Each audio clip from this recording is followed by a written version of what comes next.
വളരെ സുപ്രധാനമായ വാർത്തയിലേക്കാണ്. ധർമ്മസ്ഥല കുപ്രചാരണ കേസിൽ സമർപ്പിച്ച മൊഴികളും തെളിവുകളും കൃത്രിമമെന്ന് ലോറി ഉടമ മനാഫ്. അന്വേഷണ സംഘത്തിനാണ് മനാഫ് ഇത് സംബന്ധിച്ച മൊഴി നൽകിയത്. തലയോട്ടി എടുത്തത് ശുചീകരണ തൊഴിലാളിയല്ല. തലയോട്ടി എടുത്ത് നൽകിയത് മറ്റ് 2 പേരാണ്. സുജാത ഭട്ടിന്റെ മൊഴി വിശ്വാസത്തിൽ എടുത്തതിൽ തനിക്ക് പിശക് പറ്റിയെന്നാണ് മനാഫ് പറയുന്നത്. മനാഫിന് പിന്നിൽ മുസ്ലിം മതമൗലികവാദ സംഘടനകൾ ഉണ്ടോ എന്ന് അന്വേഷണം നടക്കുന്നുണ്ട്. വിവരങ്ങളുമായി ഡൽഹിയിൽ നിന്ന് നന്ദഗോപനാണ് ചേരുന്നത്. നന്ദൻ, നമ്മൾ നേരത്തെ പറഞ്ഞ പല കള്ളക്കളികളും ഇതിന് പിന്നിലുണ്ട് എന്ന് ജനം TV നേരത്തെ തന്നെ വാർത്തയാക്കിയതാണ്. ധർമ്മസ്ഥലയിൽ നമ്മൾ പോയി നേരിട്ട് അരുൺ ആലത്തൂർ അവിടെ പോയി അന്വേഷണം നടത്തി പല കാര്യങ്ങളും നമ്മൾ പ്രേക്ഷകരിലേക്ക് എത്തിച്ചതാണ്. എന്തായാലും ആ കണ്ടെത്തലുകൾക്ക് അടിവരയിടുന്ന രീതിയിലുള്ള തുറന്നു പറച്ചിൽ, അല്ലെങ്കിൽ ഒടുവിൽ തുറന്നു പറയേണ്ടി വന്നു മനാഫിന്. അങ്ങനെ തന്നെയല്ലേ നന്ദൻ?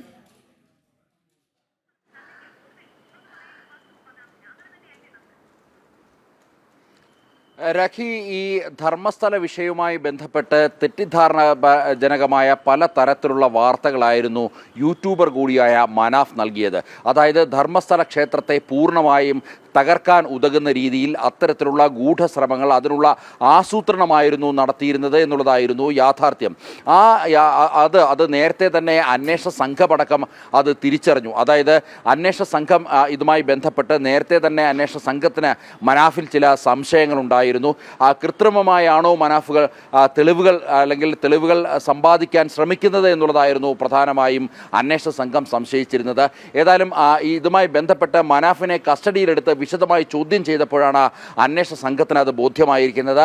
അതായത് ധർമ്മസ്ഥല ക്ഷേത്രത്തെ തകർക്കുവാൻ വേണ്ടി വ്യാജമായിട്ടുള്ള തെളിവുകൾ സൃഷ്ടിക്കുവാൻ വേണ്ടി താൻ ശ്രമിച്ചു എന്നുള്ള കാര്യം മനാഫ് തന്നെ അന്വേഷണ സംഘത്തിന് മുന്നിൽ വ്യക്തമാക്കിയിരിക്കുകയാണ്. അതേപോലെ തന്നെ സുശീല ഭട്ട് തനിക്ക് നൽകിയ വിവരങ്ങൾ അത് യാഥാർത്ഥ്യമാണ് എന്ന് താൻ വിശ്വസിച്ചാണ് ഇത്തരത്തിലുള്ള നടപടികൾ അല്ലെങ്കിൽ വീഡിയോകളടക്കം ചെയ്തത് എന്നുള്ളതാണ് മനാഫ് വ്യക്തമാക്കുന്നത്. മനാഫിന് പിന്നിൽ തീവ്ര ഇസ്ലാമിക സംഘടനകളുടെ സ്വാധീനമുണ്ട് എന്നുള്ള കാര്യത്തിൽ തർക്കമില്ല. അത് നേരത്തെ തന്നെ സംശയിക്കപ്പെട്ടിരുന്നു. പ്രത്യേകിച്ച് മൂകാംബിക ക്ഷേത്രത്തെയും ധർമ്മസ്ഥല മഞ്ജുനാഥ ക്ഷേത്രത്തെയും ഒക്കെ തന്നെ തകർക്കുവാനുള്ള ശ്രമങ്ങൾ നേരത്തെ തന്നെ ഇസ്ലാമിക തീവ്രവാദ സംഘടനകൾ, തീവ്ര ഇസ്ലാമിസ്റ്റുകൾ അതിനുവേണ്ടിയുള്ള ഗൂഢാലോചനകൾ, പദ്ധതികളൊക്കെ തന്നെ തയ്യാറാക്കുന്നുണ്ടായിരുന്നു.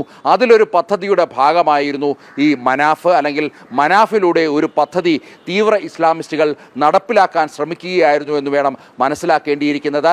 ഏതായാലും അതിനെതിരെ വലിയ പ്രതിഷേധങ്ങൾ ഉയരുന്ന ഒരു സാഹചര്യം ഉണ്ടായിരുന്നു. നമുക്കറിയാം, ധർമ്മസ്ഥലയിലെ മഞ്ജുനാഥ ക്ഷേത്രം എന്ന് പറയുന്നത് ലോക പ്രശസ്തമാണ്. ഒരു ദിവസം തന്നെ ലക്ഷോപലക്ഷം ആൾക്കാർക്ക് അന്നമൂട്ടുന്ന മഹാക്ഷേത്രമാണ് ധർമ്മസ്ഥല ക്ഷേത്രം എന്നുള്ളത്. ആ ക്ഷേത്രത്തെ തകർക്കുക എന്നുള്ളത് തീവ്ര ഇസ്ലാമിസ്റ്റുകളുടെ ആവശ്യമായിരുന്നു. ആ ആവശ്യം മുൻനിർത്തിയാണ് അവർ മനാഫിനെ കൊണ്ടൊരു കെട്ടുകഥ പണിയിച്ചത്, അല്ലെങ്കിൽ ഒരു കെട്ടുകഥ സൃഷ്ടിച്ചുകൊണ്ട് ആ ക്ഷേത്രത്തെ തകർക്കുവാനുള്ള നീക്കം മനാഫിലൂടെ നടത്തുകയായിരുന്നു എന്നുള്ളതാണ് യാഥാർത്ഥ്യം. ഇപ്പോൾ മനാഫ് തന്നെ അത് തുറന്നു പറഞ്ഞിരിക്കുന്നു.